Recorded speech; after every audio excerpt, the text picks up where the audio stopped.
Sean bienvenidos a un nuevo podcast de La Ruta Oculta. Mi nombre es Censo González y en el capítulo de hoy vamos a estar hablando de, obviamente, temas paranormales, pero más personales. Ustedes siempre me preguntan en las redes sociales, en los correos e incluso los directos, ¿cuándo fue mi primera experiencia fuerte con lo paranormal? Algo que me haya marcado para ahora de grande investigar los temas.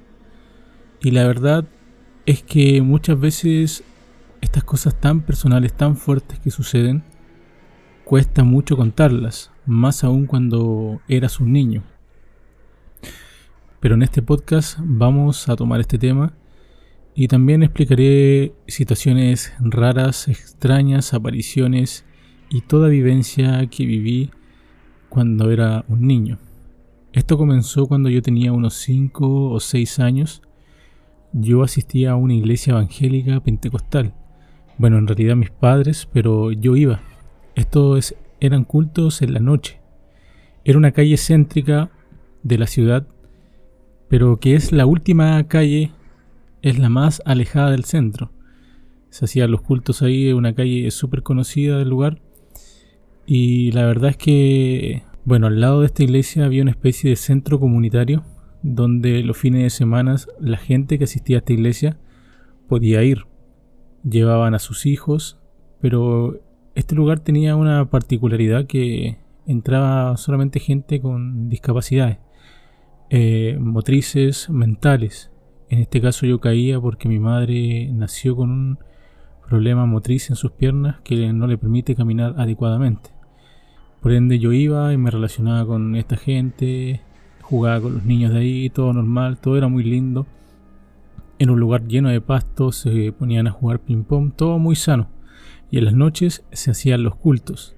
Justamente esa noche de un fin de semana realizaron un culto especial y cuando ya estaba toda la algarabía, la música que suelen tener la iglesia evangélica, llegó un momento como de reflexión o de oración, en donde todos se tiraban al suelo.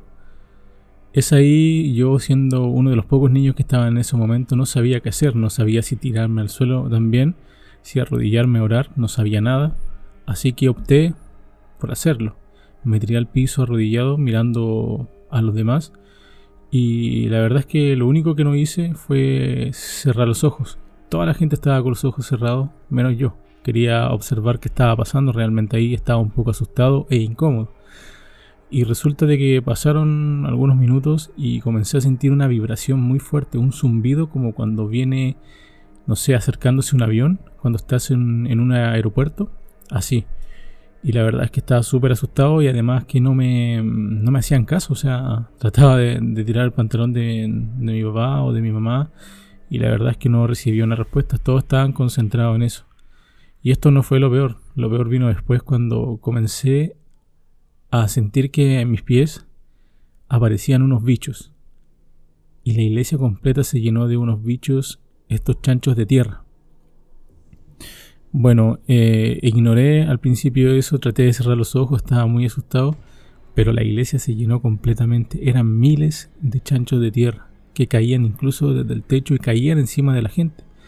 Y yo me preguntaba, decía, ¿por qué la gente no se da cuenta? Trataba de alertarlos, pero no me hacían caso.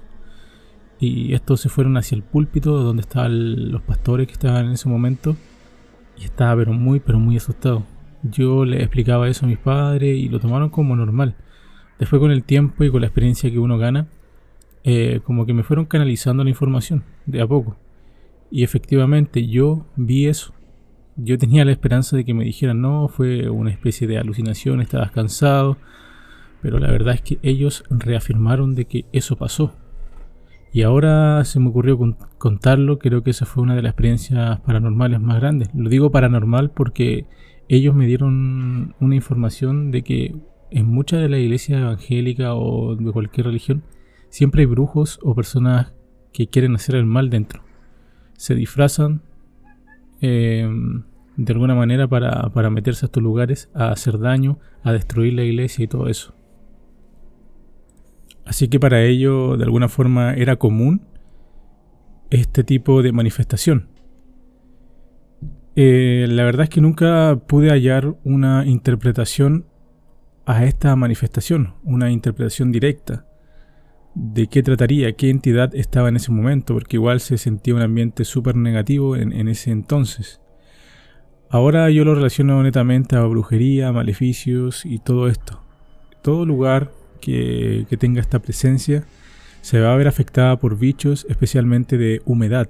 El chancho de tierra aparece en humedales, en parte es de la casa donde está completamente húmedo, donde está mojado.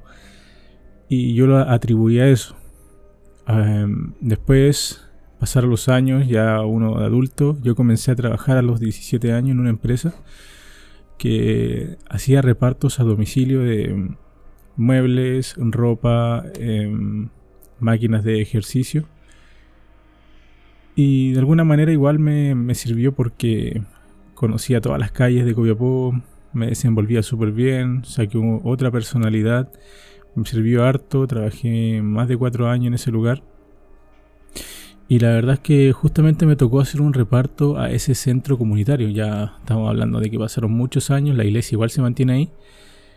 Y resulta que al momento de yo entregar la factura, pedir firma, todo eso, la persona que se encargaba de ahí, que son personas capacitadas, que tienen alguna profesión relacionada a la salud, no me dejaba entrar, me decía de que me quedara en la puerta, pero yo le dije, tengo que entrar al mueble, no, y me inventó un montón de excusas que hasta el día de hoy no entiendo.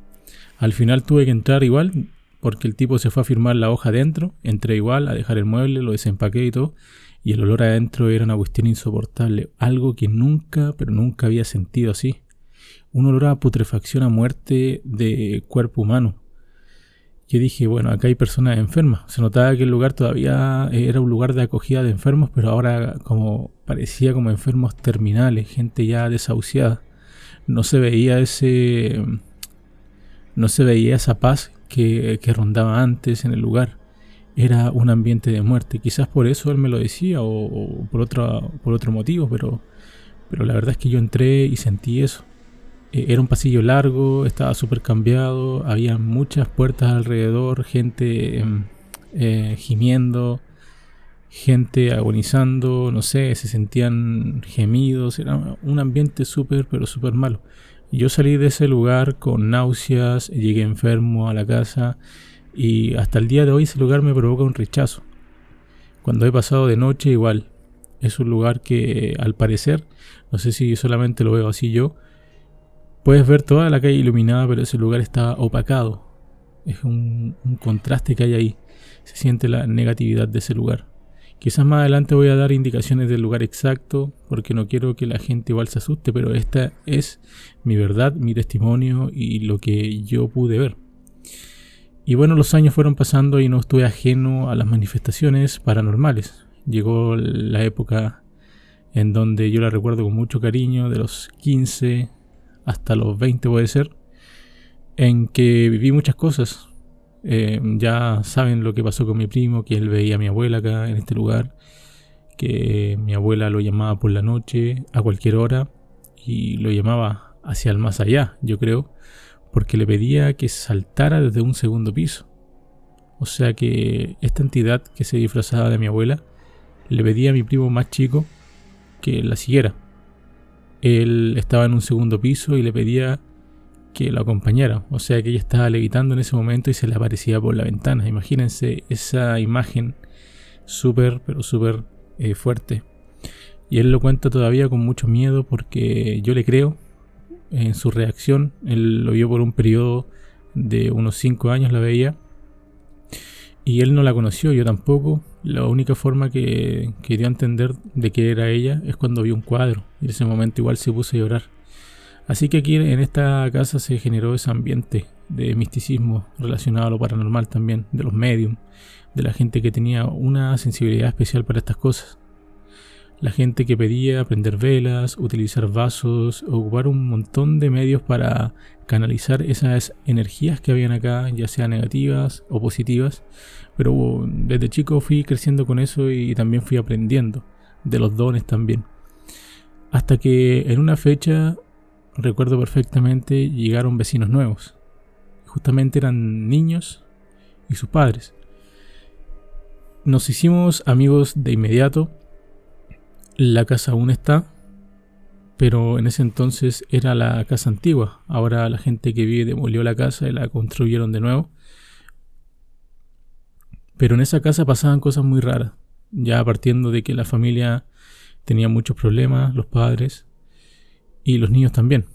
Así que jugábamos de vez en cuando en la casa de ellos y bueno, como niños jugábamos en ese patio. Lo recuerdo que era una casa muy grande, de adobe, antigua, que tenía unos comedores, unas piezas muy pero muy grandes, que aún no le hay una explicación de una casa tan grande en este sector donde vivo. Pero particularmente ese comedor que digo yo era de un piso de madera muy grande, en donde mantenían guardados unos sofás antiguos, pero eran muchos. Los tenían acomodados y nosotros jugábamos a los laberintos. Acomodábamos estos sofás y los utilizábamos como laberinto. Resulta que un día ellos fueron a almorzar y me invitaron, obviamente, pero yo les dije que ya había almorzado, así que me quedé en este cuarto que había antiguo, de piso de madera, techos muy altos, con pocas entradas de luz, y me entró un sueño. Me acosté en el piso y empecé a mirar hacia los sofás, y de a poco se fue como materializando una imagen, un rostro de una niña que había ahí. Y yo me asusté mucho, salí corriendo y llegué hasta donde estaban comiendo, que era una distancia bastante larga. O sea que en todo ese trayecto me fui con ese miedo y les dije a los niños. Al principio como que lo tomaron a broma, pero después me fueron creyendo. ¿Por qué? Porque el papá de ellos se notaba muy pero muy raro.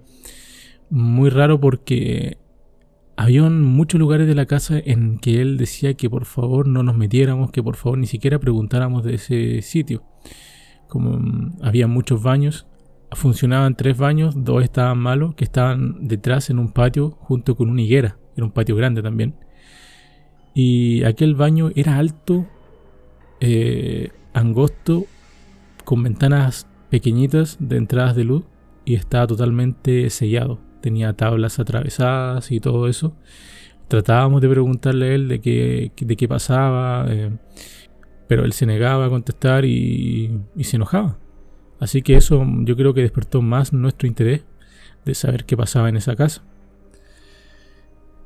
Yo, durante los años que he vivido acá, nunca vi a la mujer que vivía en esa casa. O sea, la persona que vendió esa casa a estos nuevos vecinos. Jamás, nunca la vi. La única forma que uno sabía que esta mujer llegaba a la casa, y estábamos hablando tarde en la noche, era que ella tenía un farol fuera de la puerta y se encendía nada más. Y esa era la duda que tenía yo. ¿Por qué la gente no hablaba de esta mujer? La gente no la saludaba o la gente no la consideraba como una vecina. Siempre me lo pregunté. De hecho, fue tanta la obsesión algunas veces que yo trataba de quedarme hasta tarde para ver si llegaba a la casa y verla, por último de espaldas, pero nada. Y esto me pareció súper raro porque esta mujer tuvo una hija que falleció, una hija pequeña. Pero resulta de que, y esto es súper fuerte y real, esta niña no tuvo un funeral. O sea, imagínense, vivían ellas solas y los vecinos no la saludaban. Los vecinos no se acercaban a ella porque también se veía una mujer súper amargada, por lo que pude saber yo después, más adelante. Por otros vecinos también, ni siquiera por acá en la casa. Y entonces, ¿dónde está la niña sepultada? Bueno, pasó el tiempo y nosotros jugábamos mucho en el patio y encontramos una plaga de ratones. Era una madriguera en ese patio. Nosotros hacíamos hoyos para meter fierros, para usarlos como arcos para jugar fútbol. Salieron un montón de ratones debajo de la higuera. Nos parecía súper raro ese lugar, se notaba una carga energética negativa, pero en ese entonces uno no la sabía interpretar, solamente se generaba ese miedo, ese frío de entrar a ese lugar. Me gustaría algún día poder dibujar un plano de ese sitio o tratar de graficar lo que uno podía sentir ahí, y era súper fuerte. Además, que esta casa estaba muy cercana al cementerio, estamos hablando acá del sector de Rosario, y muy apegada al cerro. Era un ambiente muy, pero muy, muy feo. La verdad es que ahora recordándolo bien. ¿Y saben qué? En estos momentos que yo estoy grabando el podcast, tengo visión a esa casa. Obviamente ahora la construyeron de nuevo, pero me trae muchos recuerdos y la estoy viendo en estos momentos por mi ventana y me genera, no sé, un escalofrío por el cuerpo, ya que una noche nos quedamos a acampar en ese patio con el permiso de los padres. Ellos tenían una fiesta, se fueron y quedamos ahí. Acampábamos, contábamos alguna historia, jugábamos a la pelota, un montón de cosas a la escondida. Éramos varios. Y resulta de que aquella mañana de ese día llovió mucho acá en Copiapó. Y el patio estaba muy mojado, barroso, no, estaba mal. Y estábamos tratando de buscar más ratas, porque sabíamos que había una madriguera y la verdad es que los mismos niños de ahí mataban a las ratas con palas. Y empezamos a escarbar. Nos llenamos las uñas con barro, con todo, era súper sucio el lugar. Hasta que en un momento con la pala pegamos y sonó sólido. Fue una tabla que había ahí. La sacamos, la limpiamos bien y al momento de dar la vuelta, aquella tabla tenía una cruz. Y ahí nos dimos cuenta que se trataba de una tapa de ataúd muy pequeña, de 1,50 m más o menos. Era muy pequeña y muy básica ahora con los conocimientos que tengo ahora y con lo que he investigado sobre también la forma de los ataúdes de ese entonces. Era un ataúd muy básico, muy barato y según las características que aún recuerdo, por el tema que se ponía una cruz y la forma lisa del principio y rectangular, creo que trataría de una tumba del 1918-1922, donde fue el terremoto. Y la verdad es que quedamos mal, salimos corriendo, no teníamos dónde ir. Llegamos acá a mi casa, le dijimos a mis padres. Después al otro día amaneció y fuimos con el padre de estos chicos y él dijo que no hiciéramos más eso, que esta cuestión no era una tapa de ataúd, y inventó un montón de historias, pero la verdad era una tapa de ataúd, y que al final después lo reconoció y dijo, bueno, según su excusa o su historia, y dijo que por la lluvia de algún aluvión del 98 creo que pudo haber arrastrado algo, y que ahora como también había llovido, esto salió a flote. Inventó un montón de historias raras y dijo que estaba muy cerca del cementerio, por eso podría haberse arrastrado, y que los muros del cementerio antes no existían, bla bla bla, y quedó en eso. Pero a mí me entra la curiosidad nuevamente y digo, yo vi a una niña en ese lugar, la vi, era una niña muy pero muy blanca y de un cabello negro. La vi en esos sillones.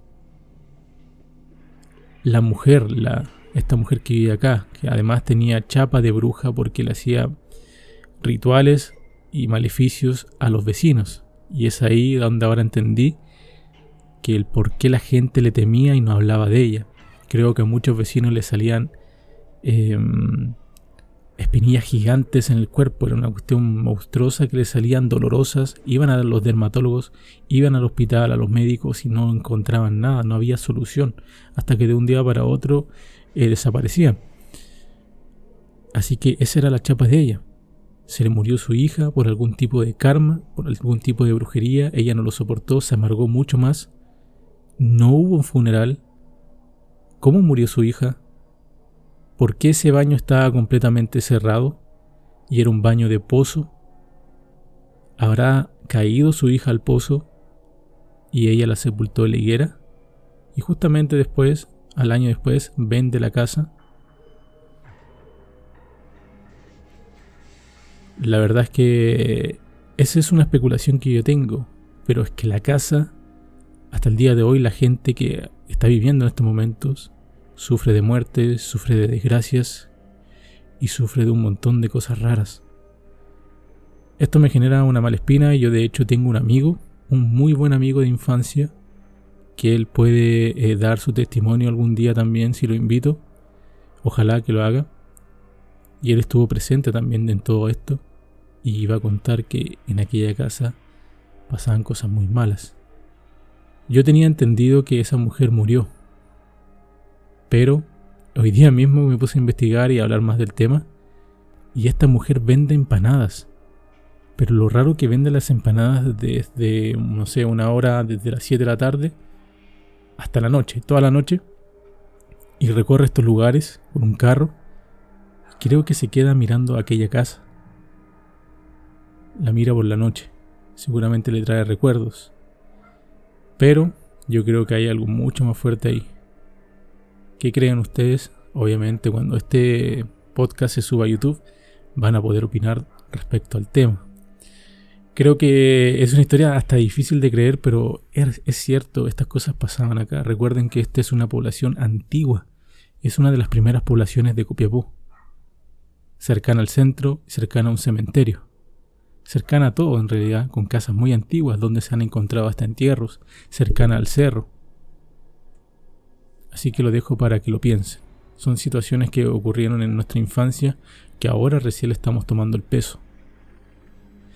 Voy a tomar un poquito de agüita, cabros.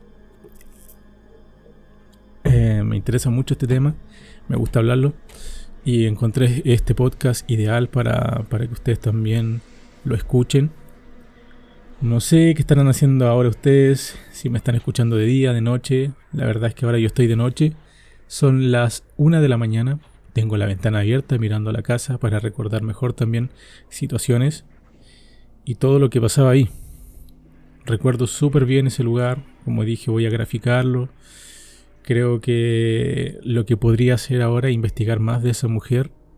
Y si es verdad ese rumor de que merodea esta casa por las noches con su carro de empanada, puedo captarla. Quizás esté en estos momentos haciendo esto de merodear la casa. La verdad es que eso me genera un escalofrío que le llamo yo detrás del codo. No sé si les pasa eso. Un escalofrío pero muy raro. Y bueno, siguiendo con estas historias de infancia, nosotros teníamos una costumbre antiguamente, cuando éramos chicos, de meternos a un agujero que es del agua. Cuando llueve, hay como una especie de reja en el piso. Nos metíamos ahí de cuando éramos chicos, en la noche o durante el día nos escondíamos. Nosotros hacíamos fuertes para pelear con otros de la población. Éramos cabros chicos y hacíamos eso. Y resulta de que justamente este agujero estaba al frente del portón del cementerio, el segundo portón que da por el lado de la población. Bueno, y en ese entonces lo único que había ahí eran flores. En ese hoyo botaban flores. Pero nos dimos cuenta junto a este amigo que les digo yo que podría hablar, que al bajar a ese hoyo, había una especie de ventana, un cuadrado por debajo, y era un túnel que conectaba con el cementerio por debajo. Y puta, cuando nos metimos con mi amigo, mi compañero, la única forma de entrar era gateando y no había forma de darse vuelta. O sea, tenías que ir en línea recta, nada más. Y él era más delgado, así que él se metió. Y la verdad es que ya iba muy avanzado y se tuvo que devolver porque dice que debajo de aquel túnel, por debajo del cementerio, escuchó que venía alguien. Y le dio una sensación tan horrible de que se desesperó, incluso estuvo al borde de llorar porque no podía regresar, tenía que gatear hacia atrás. Imagínense lo complicado que es. A una hora ya tarde, estaba anocheciendo y fue algo súper cuático. Nosotros no sabemos hasta el día de hoy si ese túnel todavía está, si conecta con algo relacionado a la huesera del cementerio o la parte de agua que hay en el lugar donde están las piletas. Pero me parece una situación muy extraña y que me gustaría ahora de grande investigar. Bueno, ahora igual es más complicado porque está súper peligroso y todo eso, pero antes nosotros jugábamos hasta tarde y no pasaba nada. Así que eso, nosotros igual éramos traviesos, por ejemplo, hacíamos jugábamos a la pelota y usábamos, no sé, el portón del cementerio como arco, y a veces la pelota caía dentro del cementerio y bueno, obligábamos a alguien a ir a buscarla y tenía que hacerlo. Y así era nuestro día a día en este lugar. Bueno, esa es la consecuencia de vivir en el cementerio general, al lado del cementerio general, con tanta historia, antiguo, grande. Y la verdad es que uno recuerda estas cosas, pero a la vez, o sea, ahora como que reflexionas más el trasfondo que hay detrás de toda la historia. Bueno, y este era el mismo amigo que robó juguetes del cementerio. cuando yo lo acompañé y él se llevó algunos juguetes. Igual en ese tiempo nosotros no teníamos como acceso a comprar estos juguetes y la tentación estaba ahí. Él lo hizo y a medianoche la madre llegó a la casa diciendo que a su hijo se lo querían llevar. Lo habían pescado de las patas, como se dice. Lo sacaron de la cama. Él vivía pegado al cerro también. Y llegó su madre llorando acá. Así que el otro día, de vuelta a los autos, todos los juguetes a la sección de los niños fallecidos del cementerio. Por eso mismo no hay que tomar nada de los cementerios. Y acá va otro tema. Ni siquiera yo creo que hay que indagar mucho en tumbas de niños. ¿Por qué? Porque los niños tienen una sensibilidad especial para aferrarse a cualquier persona. Acá se me viene a la mente una historia que no sé si la he contado ya en los directos, pero ahora la podría detallar un poco más. Cuando yo tuve una fiebre muy grande una vez, estaba acá en esta pieza, y lo único que atinaba de hacer para comunicarme con los demás era mandar audio por un grupo de WhatsApp que teníamos, de amigos. Y resulta que le estaba explicando cómo estaba, cada vez me estaba sintiendo peor, estaba como alucinando cosas. Y en ese momento logré mi desdoblamiento, lo mejor que pude hacer, porque ahí tuve una prueba clara de que las manifestaciones paranormales realmente existen. Resulta de que la fiebre fue tan grande de que yo tuve un desdoblamiento. Pude viajar al mismo cementerio en un estado extraño de conciencia y sentía que parte de mi cuerpo se estiraba. Era como estirar una polera, como lo estoy haciendo ahora. Me estaba estirando una polera, pero era parte como del alma, el cuerpo, el espíritu, lo que estaba saliendo. Y salió, efectivamente. Sentía la cabeza muy, pero muy liviana, salió y me encontraba en el cementerio. Eran cerca de las 6, 7, ya se estaba oscureciendo. Y me hallaba en un lugar muy especial del cementerio. Me hallaba en la tumba de las Adrianitas, que son unas mujeres milagrosas de acá de Copiapó, en donde la gente está muy agradecida, le lleva regalos, le piden cosas.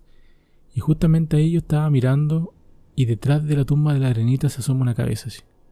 Y era un niño. Un niño muy pálido también, un niño de cabellos claros. Y me dice que lo ayude. Yo dije, oye, pero yo estoy en la casa, decía yo, esta cuestión la estoy soñando, ¿cierto? Pero después empecé a sentir olores, empecé a tocar, podía sentir frío, escalofríos, y dije, no, esto está mal, yo me quiero devolver, me estoy muriendo, estoy muerto, ¿qué pasó? Y imagínense la desesperación de ese momento, que incluso quedó grabado en algunos audios de WhatsApp. Y resulta de que este niño me dijo, ayúdame a buscar a mi mamá. Yo le dije, ya, yo te voy a ayudar, pero notaba que él no estaba vivo. O sea, yo sabía que él tenía algo raro.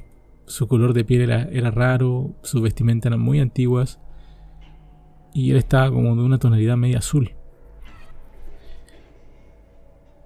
Y resulta de que él me dice, ayúdame a buscarla. Yo le digo, ya, yo te voy a acompañar. ¿Dónde? Acá mismo, me dijo. Ella murió. Yo le dije, entonces tú estás muerto igual, ella murió, ¿por qué no estabas junto a ella? Lo que pasa es que nos enterraron separados y yo no puedo encontrarla, decía. Ayúdame, por favor.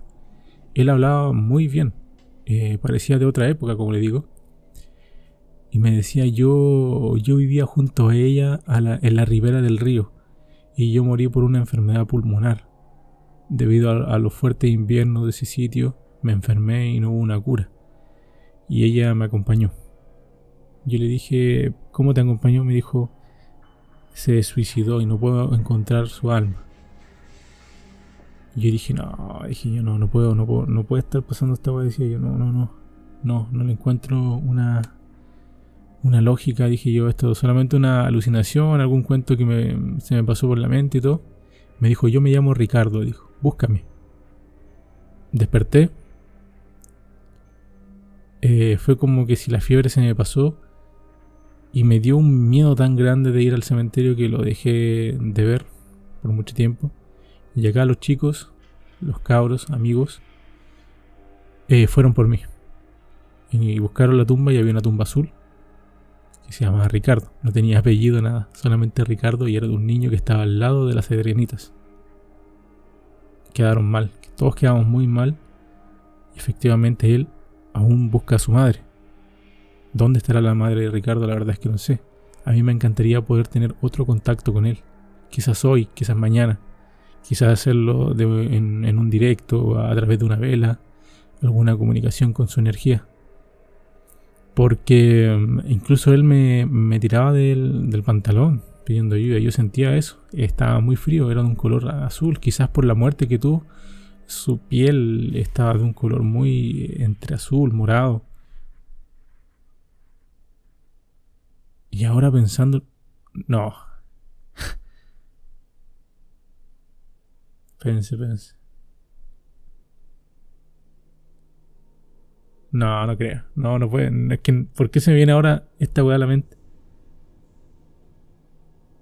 ¿Recuerdan al niño del cementerio que apareció detrás mío?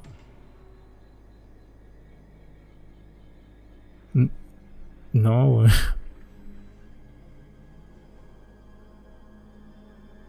No, no me puedo mover, de verdad. No, no me puedo mover, loco. No, no puedo hacer nada. Estoy paralizado, de verdad. Siento incluso que podría estar detrás mío. Siento esa sensación de que me doy vuelta y va a haber alguien.